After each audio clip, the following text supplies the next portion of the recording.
இன்னைக்கு அந்த சமையல்காரியும் ஆதியும் அகிலா கிட்ட வசமா மாட்டினாங்க. எப்படியும் அவங்களால தப்பிக்கவே முடியாதுன்னு கொஞ்சம் சந்தோஷமா இருந்தேன். ஆனா இந்த ஆதி ஏதேதோ சொல்லி நல்லாவே சமாளிச்சிட்டான். ஆதி சொன்னத அகிலாண்டீஸ்வரி நம்பினது மட்டும் இல்லாம அந்த சமையல்காரிய உற்சாகப்படுத்தி பாராட்டினது நினைச்சா என் உடம்புல எரியுது ஆண்டி. நீங்க பெரியதே ஜெயிச்சிடக்கூடாது, உங்க முகத்துல கரிய பூசணும், உங்களை அவமானப்படுத்தணும்னு மனசுக்குள்ள வைராகி இருந்ததுனாலதான் பார்வதி வீல் சேர்ல இருந்து எழுந்திருச்சு நடந்திருக்காத்த. இல்லன்னா கால்ல ஆபரேஷன் செஞ்சு பிளேட்ட வச்சவ இவ்ளோ சீக்கிரம் எந்திரிச்சு நடக்க முடியுமா? இல்லத்த, அது நான் சொல்ல வந்த கருத்து என்னன்னா, நீ எந்த கருத்து சொல்ல வேணாம், வாய மூடிட்டு இருந்தா போதும். உன்கிட்ட யாரும் கேட்கல. நாமளும் அந்த சமையல்காரிக்கு எதிரா என்னென்னமோ செஞ்சு பாக்குறோம். ஆனா எதுலயும் நம்மளால ஜெயிக்க முடியலையே. கடைசியில எல்லாமே அவளுக்கு சாதகமா போய் நம்மளுக்கு பாதகமால வந்து முடியுது. அப்போ அந்த சமையல்காரிய நம்மளால எதுவுமே செய்ய முடியாதா ஆண்டி? நாம அவகிட்ட இப்படி கண்டினியூஸா தோத்துட்டே தான் இருக்க போறோமா? வெற்றியும் தோல்வியும் ஒருத்தருக்கு மட்டுமே நிரந்தரம் இல்ல மித்ரா. சிலந்தி கிட்ட இருந்து பாடம் கத்துக்கிட்ட ராபர்ட் ரூஸ், 17 முறை மனம் தளராம படையெடுத்து போய் ஜெயிச்ச கஜினி முகமது, இவங்கெல்லாம் தான் நம்ம இன்ஸ்பிரேஷன். அப்போ மனம் தளராம அடுத்த அட்டாக் ஆரம்பிக்க போறோமா அத்தை?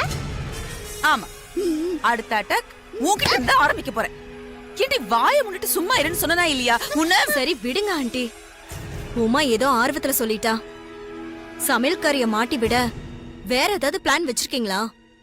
ஒரு ட்ரம் கார்டு இருக்கு மித்ரா, அத மட்டும் இறக்கி விட்டேன்.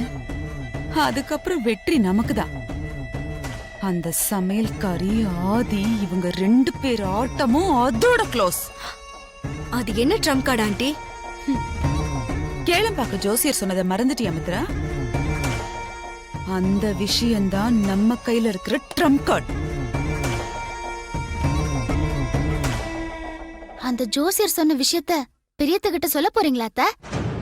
பெரியத்த அந்த ஜோசியரை டுபாக்குருன்னு சொல்லிட்டாங்களே, அதுக்கப்புறம் பெரியத்த கிட்ட என்ன சொல்லி அவங்கள நம்ப வைக்க போறீங்க? உமா சொல்றதும் கரெக்ட் தான் ஆண்டி.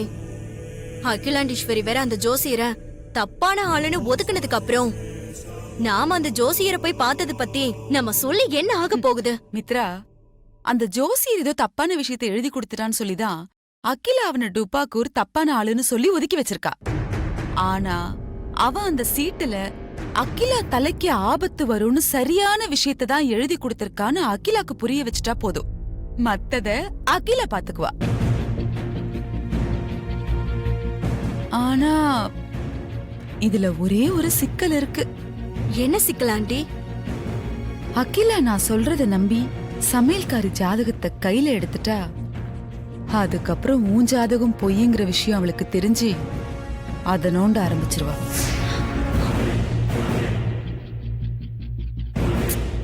இருந்தாலும் பரவாயில்ல, அப்படி ஒரு பிரச்சனை வந்தா அதை அப்ப பாத்துக்கலாம். நம்ம கிட்ட சமாளிக்கிறதுக்கு வழியா இல்ல. ஆனா இப்ப இந்த விஷயத்த சொல்லியே ஆகணும்னு நான் முடிவு பண்ணிட்டேன். சரிங்க ஆண்டி, இந்த விஷயத்த அகிலா கிட்ட எப்படி சொல்ல போறீங்க?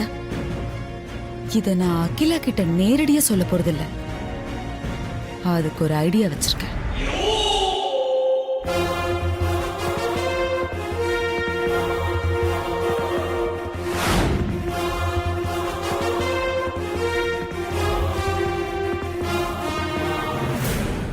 பட்டம்மா உன்னை பாத்துக்கிறேன்னு சொன்னதுனால தானே நான் வெளியில போனேன். அப்புறம் எப்படி பெரிய தம்பி கூட நீ கார்டனுக்கு போன? என்ன கோல்மால் நடந்துச்சு? பட்டம்மா ஏதாவது வேலைன்னு சொல்லிட்டு உன்னை தனியா விட்டுட்டு போயிடுச்சா? இல்ல பட்டம்மாவை நீயே வெளியே அனுப்பிட்டியா? பட்டம்மாவை நான் வெளியே அனுப்பலப்பா. அப்ப பெரிய தம்பியே வந்து பட்டம்மாவை வெளியே அனுப்புனாரா? நம்ம தகுதியை மீறி மனசுக்குள்ள ஆசையை வளர்த்துக்காதேன்னு நான் உனக்கு தான் சொல்ல முடியும், மத்தவங்களுக்கு சொல்ல முடியாது பார்வதி. பெரிய தம்பி என்கிட்ட அவரோட மனசுக்குள்ள நீ இருக்கிறதா சொன்னப்போ இது எங்க போய் முடியுமோன்னு நான் எவ்வளவு பயத்துல இருக்க தெரியுமா? நான் பயந்த மாதிரியே இன்னைக்கு நடந்து போச்சு. உன்னையும் பெரிய தம்பியும் கார்டன்ல ஒன்னா வச்சு அம்மா பார்த்த உடனே அம்மா என்ன பண்ண போறாங்களோன்னு நான் உயிரை கையில பிடிச்சுக்கிட்டு நின்னு பாத்துக்கிட்டு இருந்தேன். பெரிய தம்பி சாமர்த்தியமா அம்மாவோட கவனத்தை திசை திருப்பி உன்னை தப்பிக்க வச்சிட்டாரு. இன்னைக்கு பெரிய தம்பி ஏதோ அம்மாவோட கவனத்தை திசை திருப்பி இருக்கலாம், ஆனா அது எப்பவும் நடக்காது. இப்படியெல்லாம் நடந்துக்கிறது பெரிய இடத்து பசங்களுக்கு சாதனையா தெரியலாம், ஆனா நம்மள மாதிரி ஆளுங்களுக்கு சோதனைமா சோதனை. ஒண்ணு மட்டும் நல்லா ஞாபகம் வச்சுக்கோ பார்வதி, முள்ளு மேல சேலை விழுந்தாலும் இல்ல சேலை மேல முள்ளு விழுந்தாலும் பாதிப்பு என்னமோ சேலைக்குத்தான். புரிஞ்சு நடந்துக்கோ.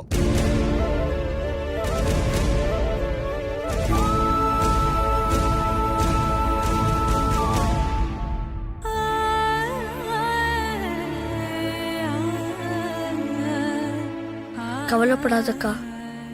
அப்பா மாமாவை மத்த பெரிய இடத்து பசங்க மாதிரி நடிச்சிட்டு பேசிட்டு போறாருக்கா. ஆனா மாமா உன் மேல எவ்வளவு பிரியம் வச்சிருக்காருன்னு அப்பாவுக்கு தெரியாதுக்கா. தெரிஞ்சிருந்தா கண்டிப்பா அப்படி எல்லாம் பேசிருக்க மாட்டாருக்கா. எல்லாத்தையும் மாமா பார்த்துப்பாரு. நீ தைரியமா இருக்கா.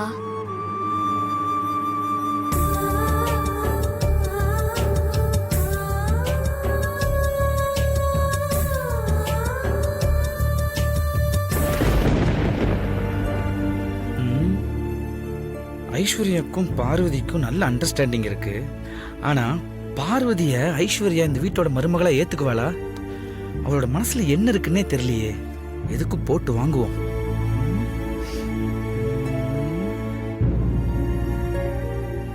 என்ன அருண், ஏதோ பலமான யோசனையில இருக்க போல இருக்கு. ஆமா ஐசு, கொஞ்சம் யோசிச்சுக்கிட்டு தான் இருந்தேன். என்ன, ஆபீஸ் விஷயமா யோசிச்சுட்டு இருந்தியா இல்ல நம்ம வீட்டு விஷயமா யோசிச்சுட்டு இருந்தியா? வீட்டு விஷயமா, அதுவும் இந்த வீட்டோட மருமக விஷயமா யோசிச்சுட்டு இருந்த ஐசு. என்ன சொல்ற அருண்? இந்த வீட்டோட மருமகனா நானா இல்ல மித்ராவா? யார பத்தி யோசிச்சுட்டு இருந்த? சொல்ற ஐசு. ஆமா, இந்த மித்ரா பத்தி நீ என்ன நினைக்கிற? திடீர்னு மித்ராவை பத்தி ஏன் என்கிட்ட இப்படி கேக்குற? காரணமா தான் ஐசு, நீ ஓப்பனா சொல்லு. மித்ரா இந்த குடும்பத்துக்கு மருமகளாகிற தகுதி இருக்கா இல்லையா? நீ ஓப்பனா சொல்லுங்கிறதுனால நானும் என் மனசுல உள்ளத ஓப்பனாவே சொல்லிடுறேன் அருண். ஜாதக பொருத்தத்தை தவிர மித்ரா கிட்ட வேற என்ன தகுதி இருக்கு இந்த வீட்டு மருமகளா ஆதிய கல்யாணம் பண்ணிக்கிறதுக்கு?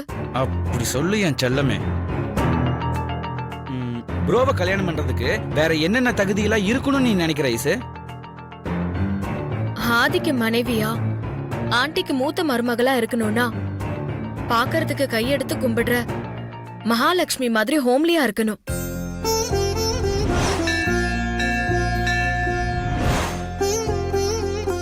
அன்பு செலுத்துறதுல அன்னை தெரேசாவா இருக்கணும்.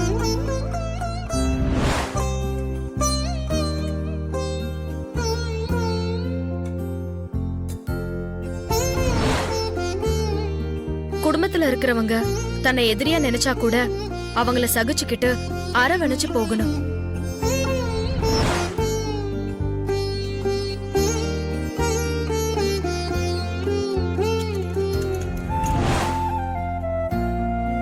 மொத்தத்துல அன்பு, கருணை, பாசம் இதோட மொத்த உருவமா இருக்கணும்.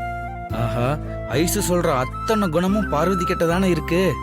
ஐசு வாயிலிருந்தே பார்வதி பேரை வர வைப்போம். நீ சொல்ற மாதிரிலாம் இப்ப எந்த பொண்ணு இருக்காங்க ஐசு? அப்படியே இருந்தாலும் எங்கன்னு போய் தேடுறது? அதெல்லாம் பொறுமையா தேடுனா கண்டிப்பா கிடைப்பாங்க அருண். இவ வாயிலிருந்து பார்வதி பேரை வர வைக்கிறது ரொம்ப கஷ்டம். நம்மளே சொல்லுவோம். நான் பார்த்த வரைக்கும் நீ சொல்ற குணம் எல்லாமே கொஞ்சம் கூட குறையாம அப்படியே இருக்கிற பொண்ணு நம்ம பார்வதி தான் ஐசு. ஐசு சிரிக்க ஆரம்பிச்சிட்டா ஆமான்னு சொல்ல போறான்னு நினைக்கிறேன். நான் சொன்ன குணம் எல்லாம் பார்வதி கிட்ட அப்படியே இருக்குதா? ஆனா ஆதிய கல்யாணம் பண்ணிக்க அந்த குணம் மட்டும் போதுமா? ஆதிக்கு மனைவியா இருக்கணும்னா நல்லா படிச்சிருக்கணும். ஆண்டி எதிர்பார்க்கிற மாதிரி அந்தஸ்துல நமக்கு சரிசமமா இருக்கணும். நல்ல பரம்பரையை சேர்ந்தவங்களா இருக்கணும். அம்மா கால் பண்றாங்க, நான் போய் பேசிட்டு வந்துடுறேன். ஹலோமா, சொல்லுங்க. ஸோ இவ மனசுல என்ன இருக்குன்னு அந்த கொலம்பஸ்னாலே கண்டுபிடிக்க முடியாது போல இருக்கு. குழம்பித்தான் போகணும் போல. ச்சே. ம்.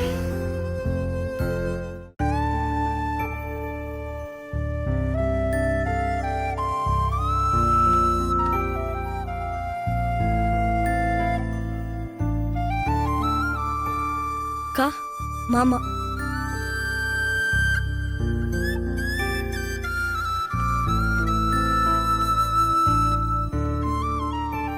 மாமா இப்ப எதுக்காக வந்தீங்க? வெளியில போயிருக்கிற அப்பா வந்துட்டா பிரச்சனை ஆயிடும் மாமா. பயப்படாத, எந்த பிரச்சனையும் வராது, நான் பாத்துக்கிறேன். ஏற்கனவே நான் பட்டம்மாவை விட்டுட்டு தானே போனேன்.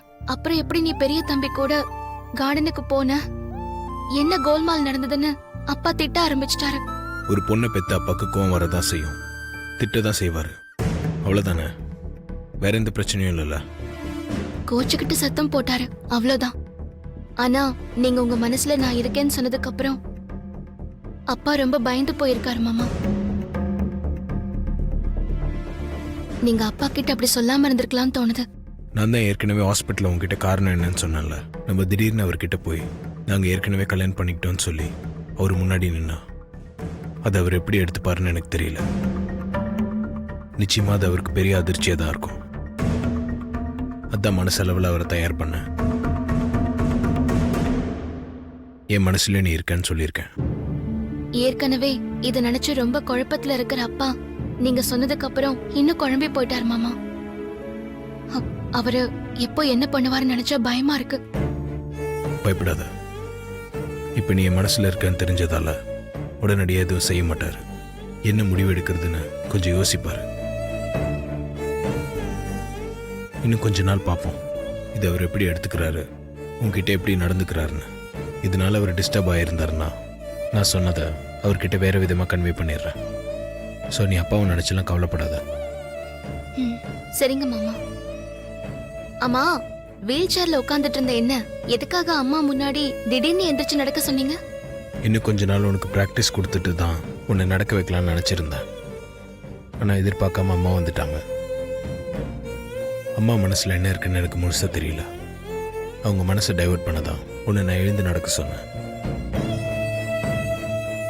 அது மட்டும் இல்லை, உன்னால் நடக்க முடியுன்ற நம்பிக்கை என் மனசில் இருந்துச்சு. என் நம்பிக்கை வீண் போல, நீ நடந்ததை காப்பாத்திட்ட. ஆனா தினம் தினம் நடக்கிற ஒவ்வொரு விஷயத்தையும் பார்க்கும்போது என்ன நடக்குமோ ஏது நடக்குமோன்னு எனக்கு ரொம்ப பயமா இருக்கு மாமா.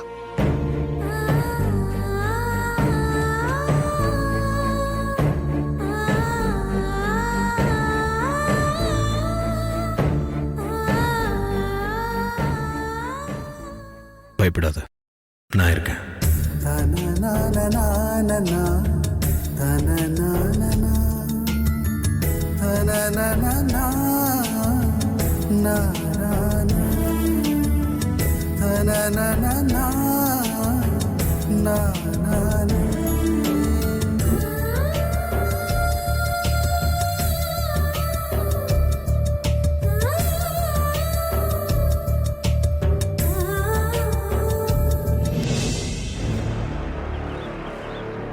Excuse me madam. வணக்கம் மேடம். நீங்க இப்ப பெருங்கலத்தூர் தாண்டி அவுட்டர்ல ஒரு சாதாரண வீட்ல குடியிருக்கீங்கல்ல? இதுக்கு முன்னாடி ஓஎம்ஆர்ல 3 பெட்ரூம் வில்லாவை வாங்கி இஎம்ஐ கட்ட முடியாம விட்டுட்டு பெருங்கலத்தூருக்கு ஷிஃப்ட் ஆயிட்டீங்க. ஆம் ஐ ரைட்? Right madam. சொந்த கார்ல ஆபீஸ்க்கு போயிட்டு இருந்த நீங்க காருக்கு இஎம்ஐ கட்ட முடியாததுனால காரை சீஸ் பண்ணிட்டாங்க. இப்போ 2 வீலர்ல ஆபீஸ்க்கு போயிட்டு இருக்கீங்க. அந்த 2 வீலருக்கும் 2 மாசம் டியூ கட்டல. அடுத்த மாசம் கட்டலனா அப்புறம் ஷேர் ஆட்டோ இல்ல, பஸ் தான். முடிஞ்ச வரைக்கும் எல்லாம் பேங்க்ல இருந்தும் கிரெடிட் கார்டு வாங்கியாச்சு. யூஸ் பண்ண எந்த கிரெடிட் கார்டுக்கும் ஒழுங்கா டியூ அமௌண்ட் கட்டாததுனால எல்லா கிரெடிட் கார்டு வசூல் பார்ட்டிங்களுக்கு நீங்க இப்போ வாண்டட் பார்ட்டி. எப்ப வேணும்னாலும் அவங்க உங்களை தூக்கலாம். மேடம், ஏன் ஹிஸ்டரியவே சொல்றீங்களே, இதெல்லாம் எப்படி மேடம் உங்களுக்கு தெரியும்? உன் மூலமா என்னுடைய தேவைகளை நிறைவேற்றிக்க நினைக்கும் போது உன்னோட தேவை என்னன்னு நான் தெரிஞ்சு வச்சுக்கணும்ல. அகிலாண்டேஸ்வரோட கம்பெனில நல்ல போஸ்டிங்ல நல்ல ஸ்கேல்ல ஒர்க் பண்ற உனக்கு இவ்ளோ ப்ராப்ளம் இருக்குன்னா அதுக்கு காரணம்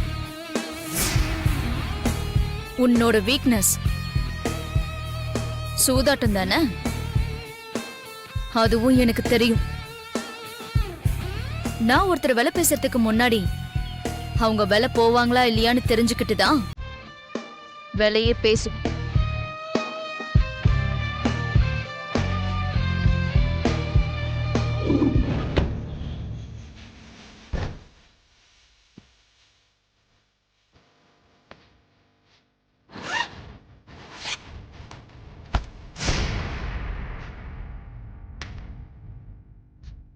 இது வெறும் அட்வான்ஸ் தான். இதை எடுத்துக்கிட்டு நான் சொல்ற வேலையை நீ முடிச்சு கொடுத்தா மறுபடியும் நீ வில்லா வீட்டுக்கே போகலாம். சொகுசுக்காரும் உனக்கு சொந்தமாயிடும். என்ன மேடம் சொல்றீங்க? எனக்கு புரியலையே. புரியற மாதிரி சொல்றேன்.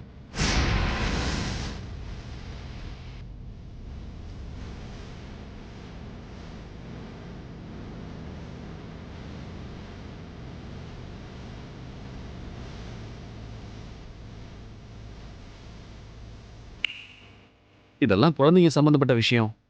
ரொம்ப பயமா இருக்கு மேடம். நீ ஒன்னும் பயப்படாத. உனக்கு ஒரு பிரச்சனையும் வராம நான் பார்த்துப்பேன். பணத்தை எடுத்துக்கோ.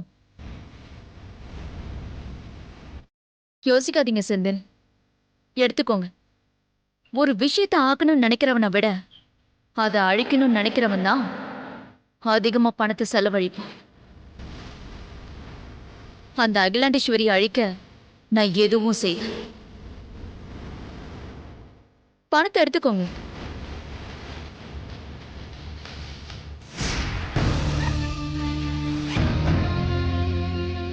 வேலையை முடிச்சிட்டு எனக்கு கால் பண்ணுங்க. Okay madam.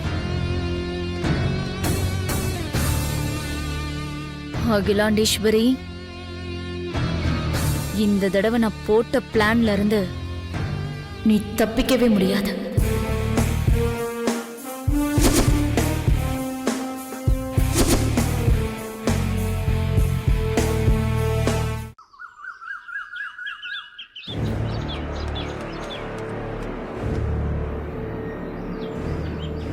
எதுக்காக அத்தை இப்படி அவசரமா என்ன உள்ள இருந்து வெளியில கூட்டிட்டு வந்தீங்க?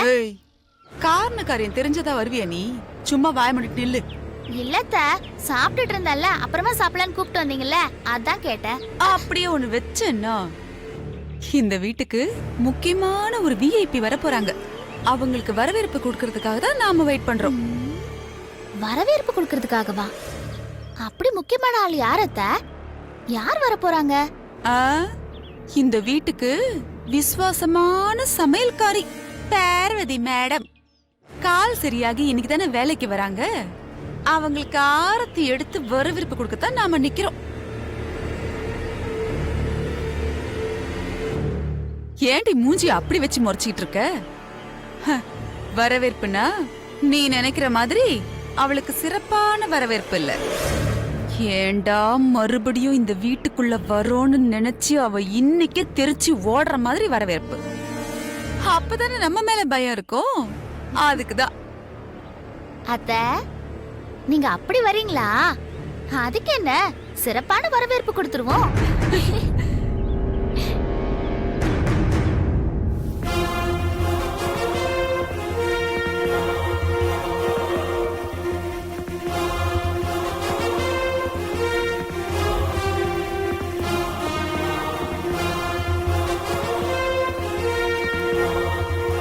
அத்த, பார்வதி வரா. வரட்டும் வரட்டும்.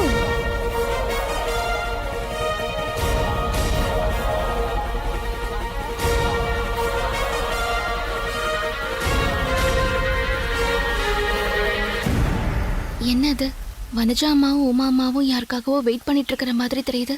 யாருக்காகவோ வெயிட் பண்ணிட்டு போட்டோம். நமக்கு என்ன, நாம நம்ம வேலையை பார்க்கலாம்.